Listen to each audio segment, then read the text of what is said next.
দেখ ভাই, আমি তোকে একটা ক্লিয়ার কাট কথা বলি, আমি তোকে বিয়ে করতে পারবো না। তুই আমার ভাই, আমি তোকে ভাইয়ের নজরই দেখি। কি কি কি কি কি কি তুই আমার বিয়ে করতে পারবি না মানে? ছাড় ছাড়, মজা পাইলাম। তুই আমার বিয়ে করবি না মানে কি? আমি তো তোর বিয়ে করবো না। তোর বিয়ে করতে চাচ্ছ কি? হ্যাঁ, কিন্তু তোর প্রাণ প্রিয় আম্মা জানলে কে বুঝাবে? তোর মা তো আমার মতো হ্যান্ডসাম ছেলে দেখছে না, এখন তোর সাথে আমার জোর করে বিয়ে দিয়ে ওই ছাড়বে। আমার মা একা না, তোর মা কি চুপ করে বসেছিল? তোর মা তো আমার মতো সুন্দরী মেয়ে পাওয়ার জন্য উঠে পড়ে লাগছে। সব দোষ তো তোর মারই। তোর মাই তো প্ল্যান করছিল তো আজীবন দুই বান্ধবী একসাথে থাকবে, তার জন্য তো দুই বান্ধবী একই পরিবারের দুই ছেলের সাথে বিয়ে করছে, তাই না? ভালো কথা, দুই বান্ধবী একই পরিবারের দুই ছেলের সাথে বিয়ে করছে, সেখানে বাচ্চা কাচ্চা হয়েছে, আমরা হইলাম। কারণ আমাদেরকে একসাথে বিয়ে করতে হবে কেন? হ্যাঁ, এরকম ধরনের নিয়ম। এখন সব শখ আমার মা, তোর মার কোনো শখ ছিল না? তোর মা কি কথা দেয় নাই? আর একটা জিনিস বুঝছ না কেন, এটা বিয়ে শাদীর ব্যাপার। বিয়ে শাদীর ব্যাপার তো ভিতর থেকে আসতে হয়। তুমি দেখো তো আমার ভিতর থেকে ওই ব্যাপারটা আসে না। তোর মতো চ্যাপটা মুরগিরে আমি বিয়ে করলে তো আমার জীবন পুরো ছাড়খাড় হয়ে যাবে। আমি ওটা করতে দিব নাকি? কি তোর মতো হারামজাদারে বিয়ে করে মনে হয় আমি স্বর্গে উঠে যাবো, তাই না? দেখ ভাই, তুই যে করেই হোক বিয়েটা আটকা। আমার 5টা 6টা বয়ফ্রেন্ডের কি হবে বল? আমার তো এটা চিন্তা করি দমটা বন্ধ হয়ে আসতেছে। এইসব কথা আমার না বইলা তোর বাপ মারে গিয়ে বল। আমার কথা কেউ শোনে? আমি কত বোঝানোর চেষ্টা করছি, ওরা তো সিদ্ধান্ত নিয়েই ফেলছে তোর সাথে আমার বিয়ে দিয়েই ছাড়বে। আচ্ছা বুঝছি, ঠিক আছে, নিজেদের মতো ঝগড়া করে কোনো লাভ নেই। চল নিচে গিয়ে নিজেদের সিদ্ধান্ত জানাই। তারা যদি আমাদের সিদ্ধান্ত না মানে, বলবো যে আমরা গলায় ধরে দিব। Good idea. যাক, এতদিনে তোর মাথায় বুদ্ধি আসছে। চল আয়। চল।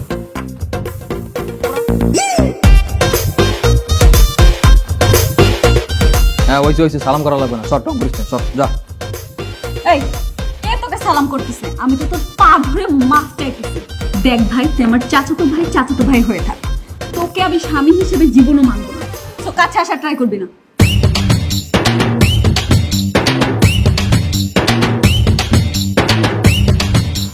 শোন, আমার তোর স্বামীর চোখে দেখা লাগবে না, স্বামী হিসেবে মানাও লাগবে না। তাহলে আমার বাপ মা জোর করছে দেখে আমি বিয়েতে রাজি হই।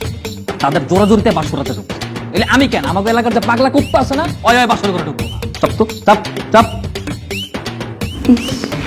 আমার কত স্বপ্ন ছিল বিয়ের দিন আমি বড় ঘুমটা দিয়ে বসে থাকবো, আমার স্বামী আসবে, এসে আস্তে করে ঘুমটাটা উঠাবে, আমি মিটি চোখে তার দিকে তাকাবো, লজ্জায় আমার গাল দুটো লাল হয়ে যাবে, আর মুচকি মুচকি হাসবো।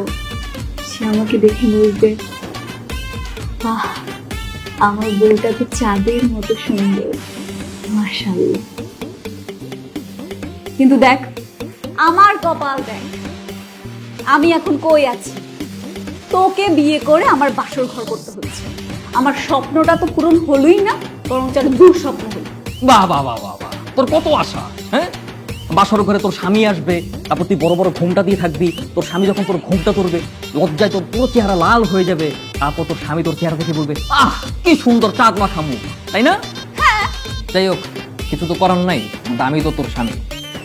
তোর এই আশা তো আমি পূরণ করতেই পারি। হাজার হোক, তুই তো আমার চাচা দেবো। এই বড় করে ঘুমটা দে। তোর স্বামী তোর যা যা বলার কথা ছিল সব আমিই বলবো। তুই সত্যি আমার আশাটা পূরণ করবি? হ্যাঁ করবো। তুই বড় করে ঘুমটা দে। তোকে যা যা বলার ছিল, তোর যত স্বপ্ন ছিল সব আমি বলবো। দে।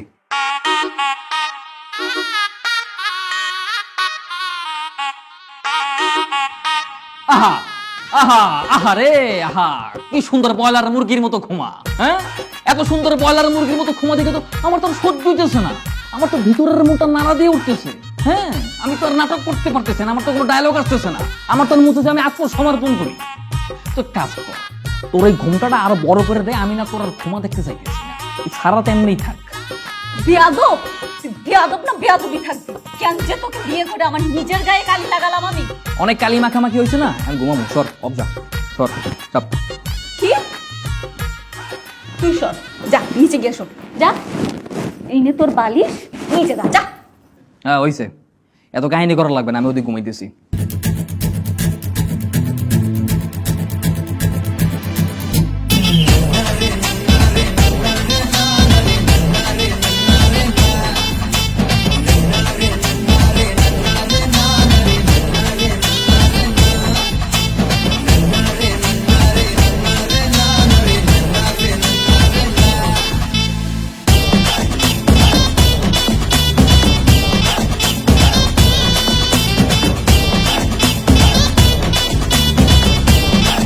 রে, সারা রাত ঘুমাসনি?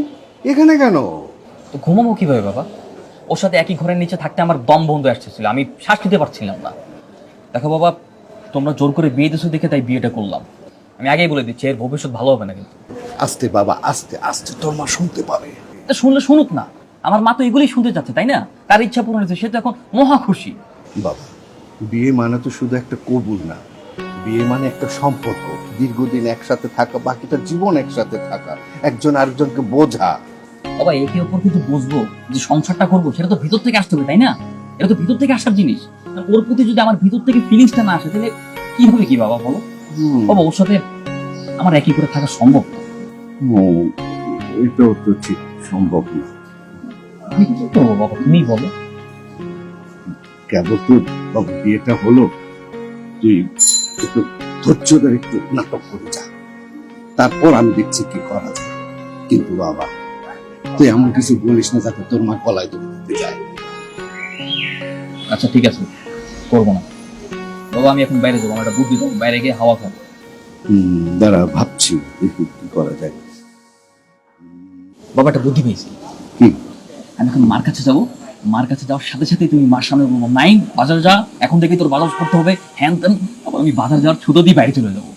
তাহলে তো এক কাজ কর, তুই ড্রয়িং রুমে তোর মার পাশে গিয়ে বস, বাকিটা আমি দেখতেছি। আচ্ছা ঠিক আছে?